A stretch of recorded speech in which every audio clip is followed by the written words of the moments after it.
you have educated a nation. The outcome of our review of the same election are being finalized. When you climb in the pulpit, what you say matters a lot. Have responsibility to serve the people. Hello and welcome to Global Television. I'm Muyi Agumofegbe. I'm live in Abuja, Nigeria's capital. This is Insights Today. We understand Labour has cut off its strike that started midnight of Tuesday. For Labour, originally, the idea was to have an industrial action that would be indefinite, saying that the federal government needs to be up and doing about all of the commitments it previously made with the organized Labour.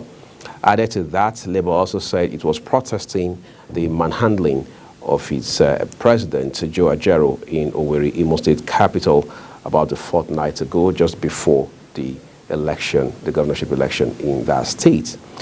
Today, the whole event has taken a very drastic turn because as of yesterday, we understand the National Security Advisor, Malam Nuhu Ribadu, had waded into this matter on behalf of the federal government. From all indications, that meeting did pay off on some very remarkable levels. Labour says we continue to negotiate, we continue to dialogue with the government on these very critical issues that have been on the table for quite a long time.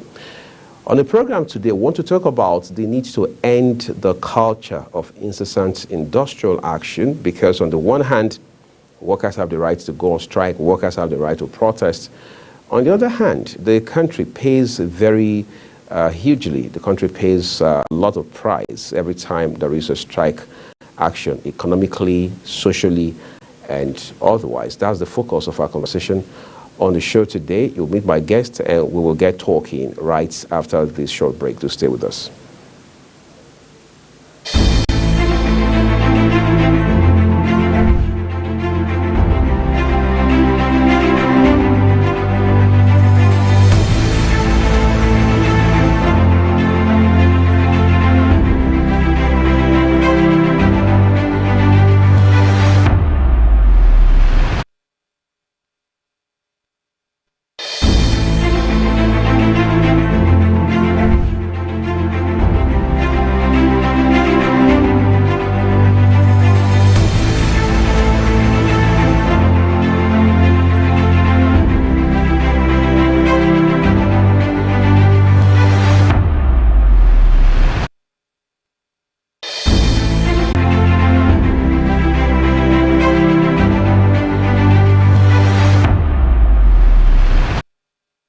So let's get talking about not just the Nigeria Labour Congress, but the entire organized labor against the backdrop of the challenge, if you like, the crisis it has had with the government over time. We understand some of the grievances the Labour has against the government stem from the removal of fuel subsidy. One would have thought by now most of those teething issues would have been addressed, particularly as they have to do with the federal government's labor relations, but it is very clear that it hasn't been the case just yet. My guest on the program today is Oladotun Hassan, is a lawyer and doubles as, if you like, CRAG is removed. Then just means whether in Europe or in the US, you realize that government still pays subsidies on essential commodities, in some cases, including petroleum products.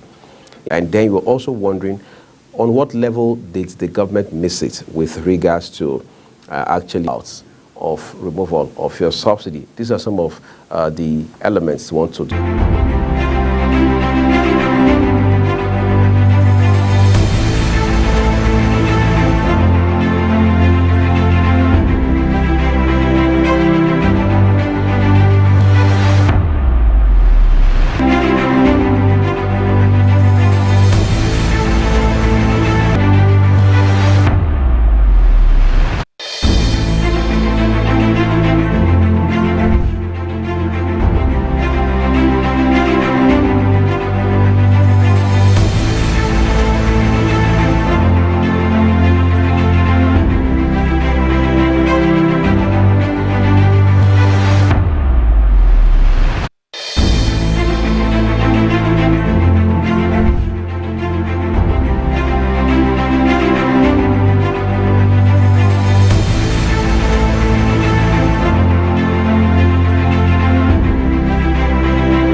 Thank you, everyone, for staying with us. I understand that we've been able to reconnect with my guests, Oladotun Hassan, a lawyer, President, Yoruba Council Worldwide. Thank you, Hassan, for joining us here on Insights today. Yeah, it's a pleasure to be on your program. Sorry for the technical issue. Thank you. We appreciate that. So, I mean, you and I know that Labour apparently has called off its otherwise intended, indefinite strike, as always is the case. This doesn't seem to be any different from the previous instances of industrial action called by the organized Labour now, is it?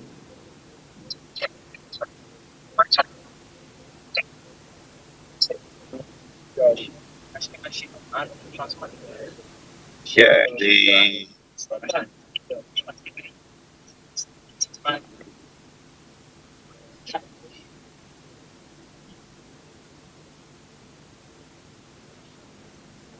Okay, I understand we're losing the audio stream there with Hassan. We work hard at trying to reconnect with him so we can have a smooth conversation on the show this afternoon. But again, it's a potpourri of issues where you're discussing federal government labor relations. However, the incidents in Owerri just before the election that took place there on Saturday has added another layer to how complicated this discussion can be. There are people who have blamed the NLC president, talking about Joe Ajaero, for going to lead that demonstration in Owerri, because they say it should be a matter between the NLC state chapter and the state government, and not the federal, if you like, the national body or leadership of the Congress. Because there's some reports that the leadership of the NLC in Imo State has no rancor with the state government, that they even worked hand in hand with the government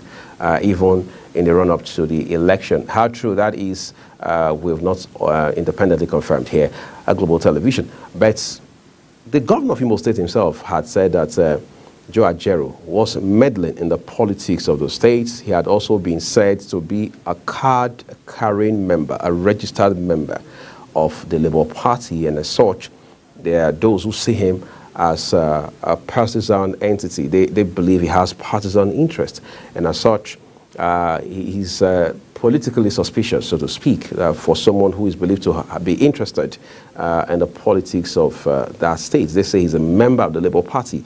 The man has come out to deny outrightly that he is not a member of the Labour Party. He doesn't have the membership card of the Labour Party. But that's just one of the several issues. But he has said in a press statement just 3 days I should say, before that demonstration in Imo State, that there are pensioners now that the government has now blacklisted because they say they are ghost pensioners. And the claim by the Labour leader, Joe Ajaero himself, is that the government has done this by way of evading the payments of pensions to these people who he says has served the state very meritoriously. And he also claims that there are people, workers till date, who have not been paid for several months, upward of 20 months, he says. So it's one layer of complication after another. Now, I understand we have Oladotun Hassan with us back on the show. So you were making a point a while ago, just before we experienced that glitch there.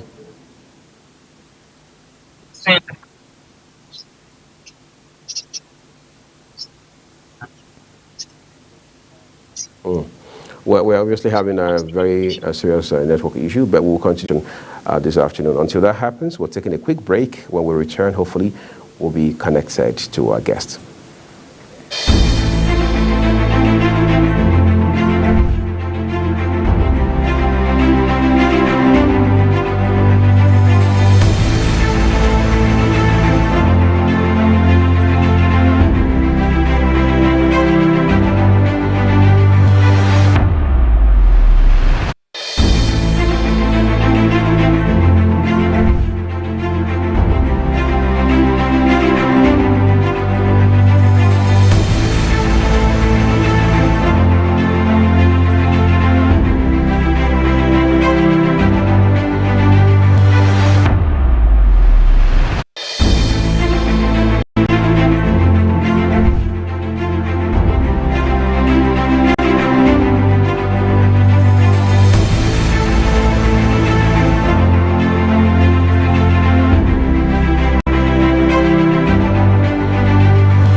right, let's believe we have Hassan with us on the show this time. So Hassan, if you can hear me, I'm sure you either want to just react to or respond to that question, or you want me to go again from the top. Yes, I can hear you clearly now.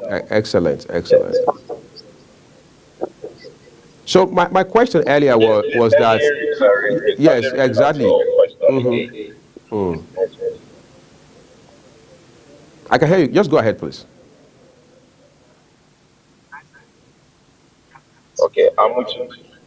Yes, I can hear you. Yes, so I was asking earlier that yes, Labour had intended this industrial action to be indefinite, but that hasn't happened because it was barely 24 hours after that we heard news of suspension. Okay, so I'm just wondering, is there any difference between this, if you like, instance of strike vis-a-vis the ones we had seen previously?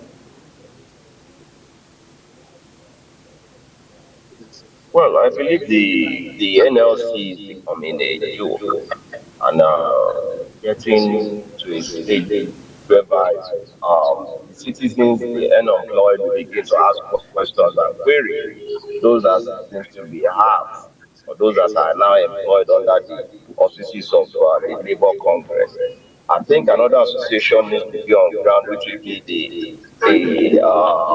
the non-Labour Congress citizens of this country, because the NLC has failed in its entirety before now.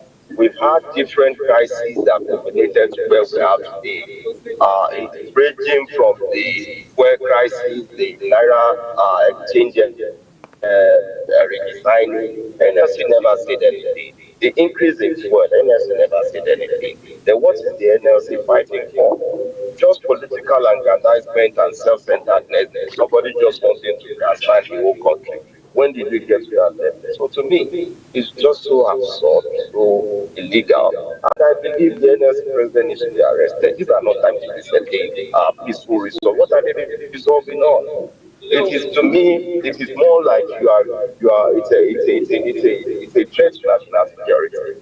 For just one individual to go for a strike because he was attacked at one event, which ought not to be. Meaning, if every citizens are being attacked now, or they don't have any office of the NLC, who represent them, who is going to fight for them? That is abuse and reckless abuse of their privileges as the union. So, to me, it's very unfortunate that we have resorted to this heightened illegality, unreasonableness, and crudity.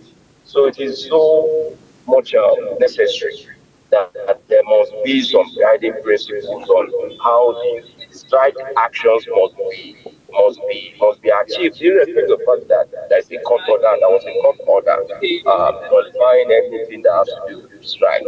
Definitely, they can contend that court order upon issues that affect the citizenry, not personal issues. That issue lacks no cost.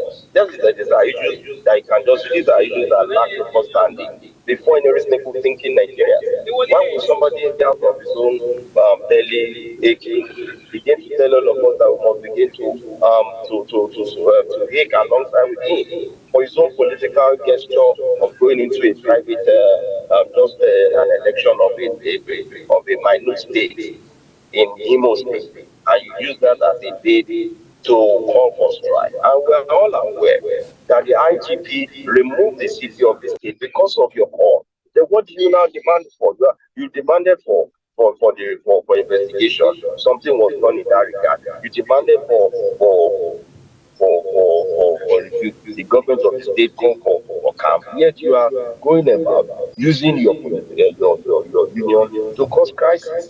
And if to me, it begins to show us that we are just in a banana republic sometimes, because the way things are going, we seem to be comfortable, and it seems the government is losing grip of its sovereignty. If the government is going by well negotiating on this premise, that means when there is a need that maybe something happens to the wife of the NLC president, I want to go and deliver a baby, then we all must also be at our ease. So this is not the right approach. And I must call that Joe Ajaero is a failure in this regard.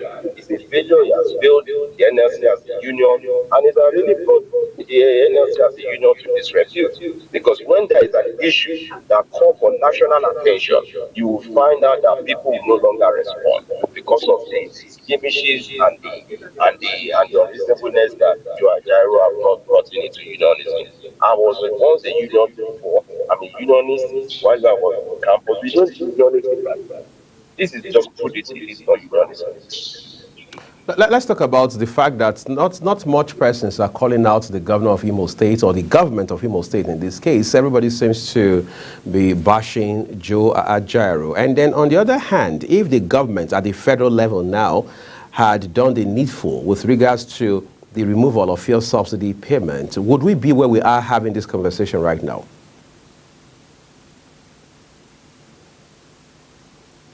Let me make it clear.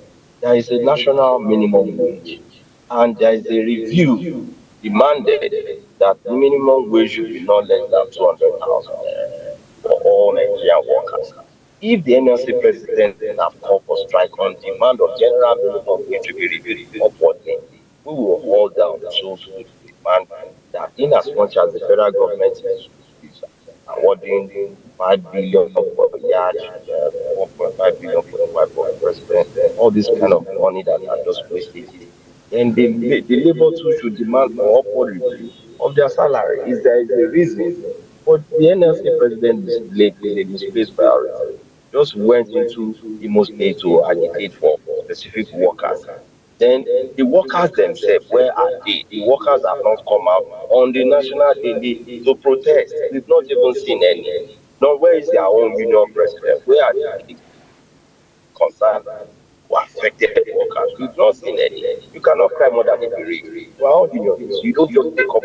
There are 3 C's that you must explore before you go confrontation. You must consult.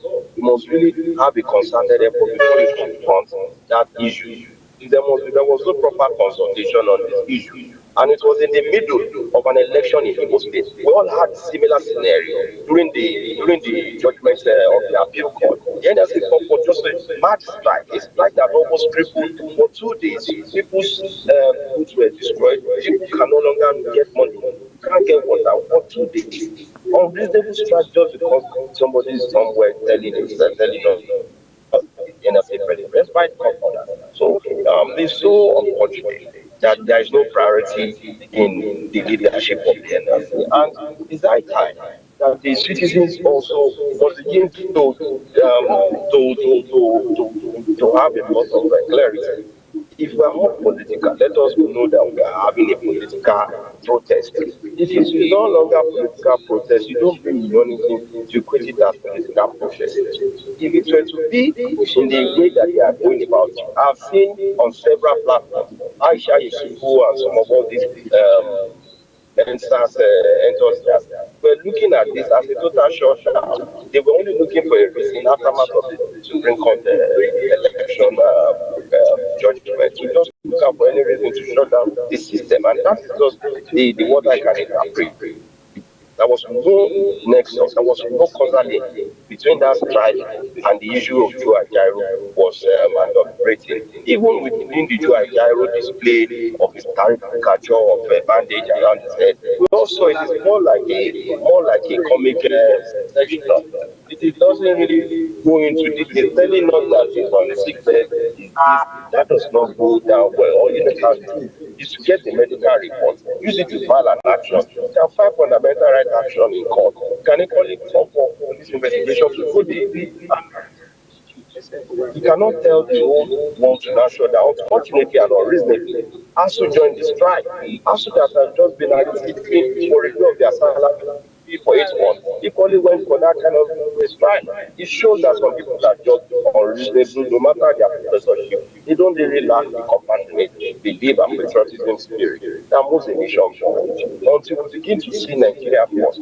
If one of us see Nigeria first, for the fact that I'm a supporter of Asiwaju, I will never support his demand for yard, or neither the wife of demand for 1.5 billion SUV, not senator taking 200 billion SUV. because we believe that we are going to ride on bad road. It's not the same bad road we are all riding on. How can it force to dig out struggle? If struggle is called for all of us, it's not the SUV, but it's not the SUV.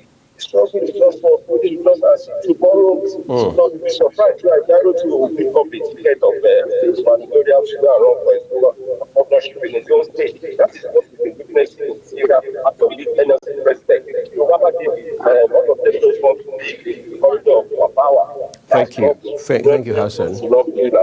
Thank you, Hassan. Thank you. Thank you.